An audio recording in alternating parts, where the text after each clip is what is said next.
जय भीम, नमो बुद्धाय। Waiting for a visa यानी visa की प्रतीक्षा में आज जो बाबा साहेब की लिखी हुई है और आज इसका पहला एपिसोड है। तो आज का एपिसोड शुरू करते हैं। हमारा परिवार मूल रूप में बम्बई प्रेसिडेंसी के रत्नागिरी जिले के दापोली तालुका का रहने वाला था।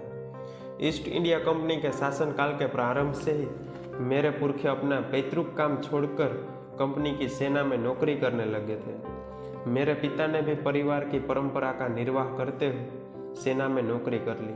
वह एक सेना अधिकारी के पद तक पहुंचे और सूबेदार बनकर रिटायर हुए। सेवानिवृत्त हो जाने के पश्चात मेरे पिता परिवार को लेकर दापोली आ गए। उनका वहीं बसने का निश्चय था, लेकिन किसी कारण से उन्होंने अपना विचार बदल लिया। हम दापोली से सातारा आ गए और 1904 तक वही रहे। यह पहली घटना है जिसका मैं यहाँ वर्णन कर रहा हूँ। जहाँ तक मुझे याद है, यह लगभग 1901 में घटी थी, जब हमारा सातारा में ही थे। मेरी माँ का तब निधन हो चुका था।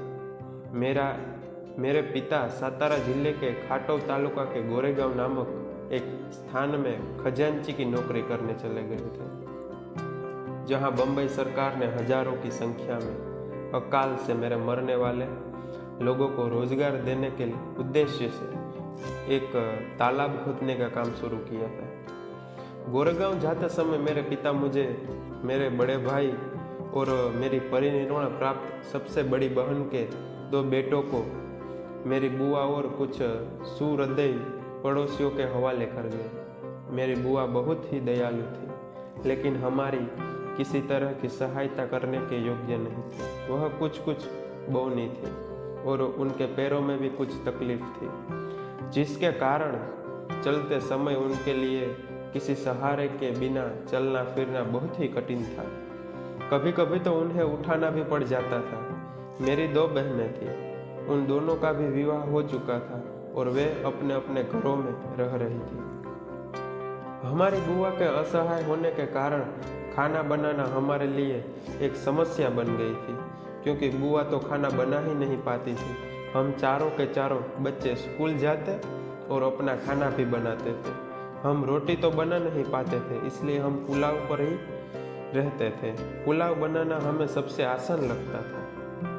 मेरे पिता खजांची होने के कारण गोरेगांव छोड़कर हमें देखने सातारा आ भी नहीं सकते थे, इसलिए उन्होंने हमें पत्र लिखकर कहा कि हम गर्मियों की छुट्टियां बिताने उनके पास गोरेगांव आ जाए। हम बच्चों की तो प्रसन्नता का ठिकाना ही नहीं रहा, क्योंकि उस समय तक हम में से किसी ने रेलगाड़ी देखी ही नहीं।